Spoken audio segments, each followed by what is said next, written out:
Fitting का तरीका मैंने आपको बता दिया। अगर आपकी मैगजीनें लीक हो जाती हैं, वाटर आके बहुत ज़्यादा जल्दी लीक होती है, तो आप ये इजीली इस तरीके से आप इजीली बेहतरीन डाल। क्या होगा जब आप छल्ला फिट करेंगे इसका, ये वाला में आपने एक और चीज़ कह रही है, अभी 2022 मॉडल तक जो ये स्टॉपर आ रहे हैं 2022 मॉडल के, अब मॉडल है 23, 24, 25 सील होती है, ये बिल्कुल आराम सुकून से ऐसे हाथ से बैठ जाती है। लेकिन जो जापानी सील होती है अच्छी क्वालिटी। एक मेन पॉइंट आपको मैं बताता हूँ, ये जो केम गैलरी का स्टॉपर स्प्रिंग होता है नहीं है, तो आपने सबसे पहले क्या चीज़ नोट करनी है, जब आपने प्रॉपर खोलना है तो सबसे पहले आपने वेट को टॉप पे करना है। टॉप पे करने के बाद आपने ये केम पिन रिंग निकाल कर चेक करना है कि ये आपको बिल्कुल फ्री हो, ठीक है, ये ऐसे बिल्कुल फ्री हो।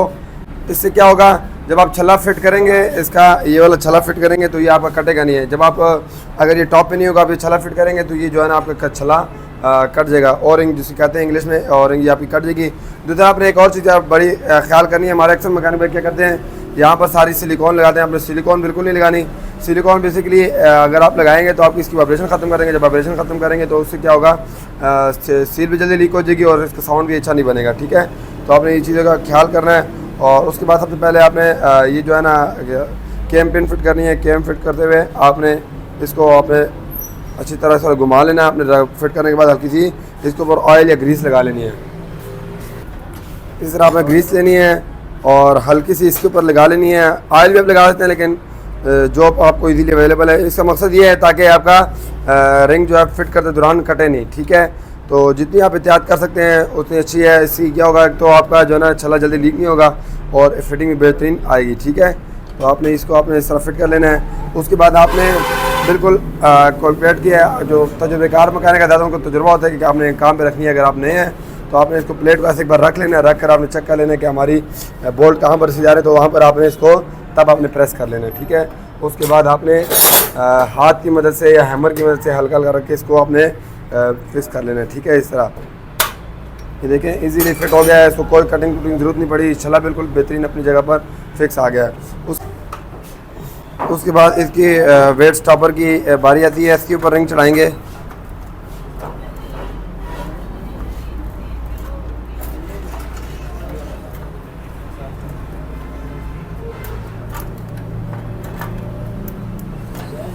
इसके ऊपर भी रिंग चढ़ाने के बाद आपने इसको एक बार ऐसे घुमा लेना है और घुमाने के बाद आपने इसके ऊपर भी हल्की सी ग्रीस लगा लेनी है।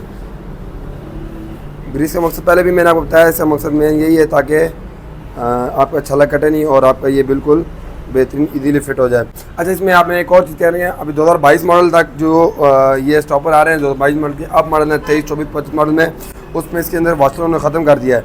लेकिन 2022 से जो पहले के मॉडल हैं उसमें आपने एक वाशर अंदर रखनी होती है, एक बाहर भी रखनी होती है, ठीक है। उसकी वजह ये होती है ताकि ये अपनी उसकी जो ये जो जगह है ये थोड़ी सी कम होती है, और कम होने की वजह से अगर आप इसको वाशर निकाल लेंगे तो ये स्टॉपर आपका टेढ़ा आएगा और सही वर्क नहीं करेगा और उसकी वजह ना केम की जो अजीब किस्म की बात आएगी।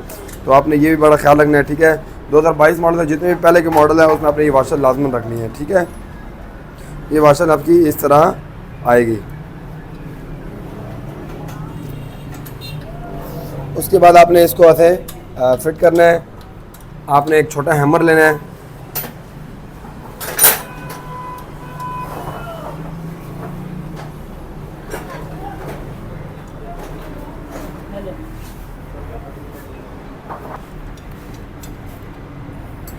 हैमर लेना है। उसके बाद आपने इसको हल्का हल्का साथ साथ पंच करना है, ठीक है।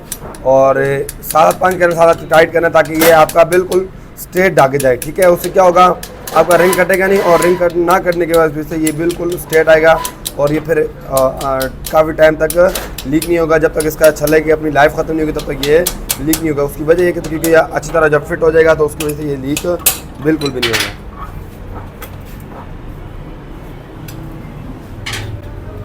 उसके बाद आपने ये वाला ओरिंग फिट कर लेना है। ओरिंग फिट करते दौरान भी आपने कभी बिल्कुल ख्याल करना है यहाँ पर कोई कचरा वगैरह ना लगा हो, ठीक है। ये सिलिकॉन वगैरह आपने नहीं लगानी, ठीक है। अभी चूँकि ये अभी लगी हुई है, इसको साफ़ करना है इम्पॉसिबल है 100%, लेकिन जितना हम कर सकते थे हमने इसको साफ़ कर लिया है।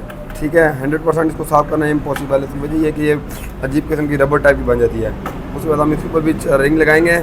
और इसके अलावा आपने एक और चीज़ बड़ी ख्याल करनी है, ये सील होती है 2257 नंबर सील इसका नंबर होता है। और ये जो लोकल सील होती है ये बिल्कुल आराम सुकून से ऐसे हाथ से बैठ जाती है, लेकिन जो जापानी सील होती है अच्छी क्वालिटी की सील होगी वो इसके ऊपर हाथ से नहीं बैठेगी, उसको अपने हैमर से या पिचका की मिसाल का पंच करेंगे तब जाके बैठेगी, ठीक है। तो ये आपने निशानी रखनी है।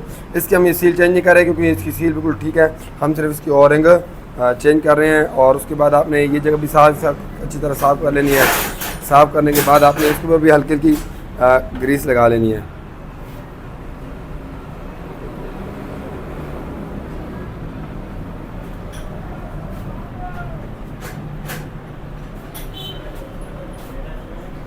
ग्रीस का मैं दोबारा भाई को मकसद बता दूं, ताकि इसका मकसद ये होता है ताकि आपका छल्ला कटे नहीं और आपका छल्ला बिल्कुल बेहतरीन आ जाए। अच्छा, यहाँ पर एक मेन पॉइंट आपको मैं बताता हूँ, ये जो केम गाड़ी का स्टॉपर स्प्रिंग होता है, ये बाज़ जब मैकेनिक बोले तो उसके बाद मोटरसाइकिल की आवाज़ चेंज हो जाती है, ठीक है। बड़ा जैसा लगता है जैसे इंजन ख़त्म हो गया। तो ये स्प्रिंग आपने बड़ी याद से लगाना है। और ये अक्सर जब आप फिट करते हैं तो गिर जाता है, तो आपने इसको ऊपर हल्की सी ग्रीस लगाकर और उसके बाद आप जब रखेंगे तो फिर ये इंशाल्लाह नहीं गिरेगा, आपको तंग नहीं करेगा फिटिंग के दौरान।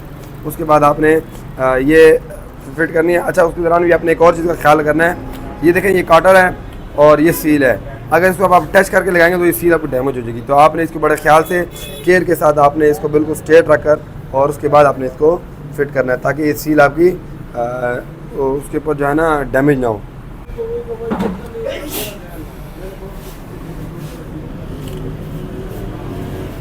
अच्छा, उसके बाद आपने बोल्ट लगाने हैं और बोल्ट लगाते दौरान आपने एक चीज़ का ख्याल रखना है, आपको तीनों बोल्ट बिल्कुल बराबर टाइट हो। ऐसे नहीं होना चाहिए कि एक बोल्ट पहले टाइट हो रहा है, एक बोल्ट बाद में टाइट हो रहा है। आपको तीनों बोल्ट बिल्कुल बराबर टाइट हो, ऐसे सीरीज में आपको टाइट हो, ठीक है। ऐसे भी आप घूम के टाइट कर सकते हैं, ऐसे भी टाइट कर सकते हैं, ठीक है। इसको अपने बराबर टाइट कर लेना है। और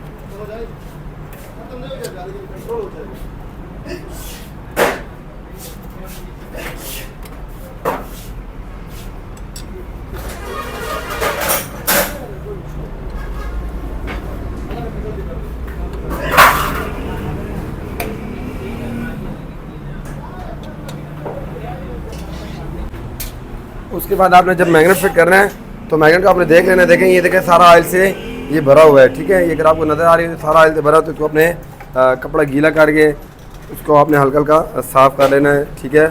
हल्का हल्का पेट्रोल का कपड़ा मारने के बाद आपने इसको साफ़ कपड़ा बिल्कुल मार कर इसको साफ़ सुथरा कर लेना है, ठीक है। बाद मैकेनिक यहाँ पर सारा कचरा लगता रहता है, साफ़ नहीं करते, तो ये बहुत सारे ऐसे बाद ये बिल्कुल कचरे से भर जाता है और उसके बाद आपने इसको फिट कर लेना है। अच्छा, यहाँ पर एक और चीज़ मैं आपको बताता हूँ, ये वाशर आपने लाजमन लगानी है। ये वाशर का मकसद ये होता है कि आपका नट अच्छी तरह टाइट और मैग्नेट को डैमेज ना करे, ठीक है। तो ये भी आपने इस चीज़ का ख्याल रखना है। या किसी भी चीज़ की मदद आपने अच्छी तरह टाइट कर लेना है और इसको आपने फिट कर लेना है। तो इस तरीके से आप मैग्नेट सील है बिल्कुल तरीके से फिटिंग कर सकते हैं, अच्छी तरह डाल सकते हैं। डिसम्बलिंग ईजी है, खाली फिटिंग का तरीका मैंने आपको बता दिया। अगर आपकी मैग्नेट सीलें लीक हो जाती हैं, वाटर आके बहुत ज़्यादा जल्दी लीक होती है, तो आप ये इजीली इस तरीके से आप इजीली बेहतरीन डाल सकते हैं, इंशाल्लाह दोबारा लीक नहीं होगी। तो यहाँ तक अगर वीडियो देखना हो तो हमारा वीडियो लाइक कर लें, साथ ही शेयर कर दें, साथ ही दिया हमें। अल्लाह हाफ़िज़, पाकिस्तान जिंदाबाद।